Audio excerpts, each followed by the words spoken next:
భారత్ అలాగే ఇంగ్లాండ్ జట్ల మధ్య 5 టెస్ట్ మ్యాచ్‌ల సిరీస్ అయితే జరగబోతోంది. ఈ జనవరి 25వ తారీఖు నుంచి హైదరాబాద్ వేదికగా హైదరాబాద్, అలాగే ఆ తర్వాత విశాఖపట్నం, రాంచీ ఇలాగా ఒకదాని తర్వాత ఒకటి 5 టెస్ట్ మ్యాచ్‌లు జరగబోతున్నాయి.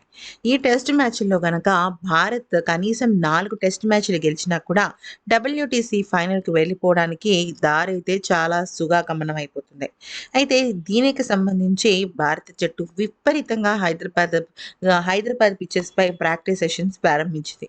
ఇప్పటికే రాహుల్ ద్రావిడ్ పిచ్ గురించి, పిచ్ కండిషన్స్ గురించి అంచనా వేయటం కోసం రంగంలోకి దిగగా, ఇక యువ ఆటగాళ్లతో పాటుగా సీనియర్ ఆటగాళ్ళందరూ కూడా ఫిట్‌నెస్‌కి సంబంధించిన ఫిట్‌నెస్ కండిషనింగ్ క్లాసెస్ అలాగే పొద్దున్నే వార్మప్‌తో పాటుగా ఫుట్‌బాల్ క్లాసెస్‌తో ఇంకా ఒక్కొక్కళ్ళు కూడా కంటిన్యూయస్‌గా 30-50 ఓవర్ల పాటు ఆడుతుండడం జరిగింది.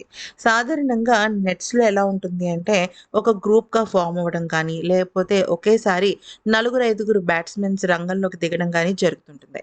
అయితే ఇక్కడ ఏం జరిగింది అంటే, దాదాపుగా ఉన్న బ్యాట్స్‌మెన్స్ అందరూ కూడా ప్రాక్టీస్ సెషన్స్‌లో దిగగా, ఇక మిగతా బౌలర్స్‌తో పాటుగా నెట్ బౌలర్స్ కూడా వరుసగా 50 ఓవర్స్ పాటు టెస్ట్ క్రికెట్‌లో అంటే నిలకడగా ఉండాలి. క్రీజ్‌లోనే వాళ్ళు నిలదొక్కుకోవాలి. ఔట్ అవ్వకూడదు తొందరగా అని చెప్పేసి ఆ రకంగా ప్రాక్టీస్ చేయడం జరుగుతుంది. అయితే ఈ ప్రాక్టీస్ సెషన్స్‌లో కోహ్లీ లేకపోయినప్పటికీ కూడా యువ ఆటగాళ్ళైన యశస్వి జైస్వాల్ అదరగొట్టేస్తున్నాడు. ముఖ్యంగా టెస్ట్ క్రికెట్‌లో తన సత్తా మరొకసారి చాటడం కోసం మొత్తం రంగం సిద్ధం చేసుకుంటున్నాడు. ఇక తనతో పాటుగా శ్రేయస్ అలాగే ఇంకా రోహిత్ శర్మ కూడా చాలా అద్భుతంగా ప్రాక్టీస్ సెషన్స్‌ని కొనసాగిస్తున్నారు.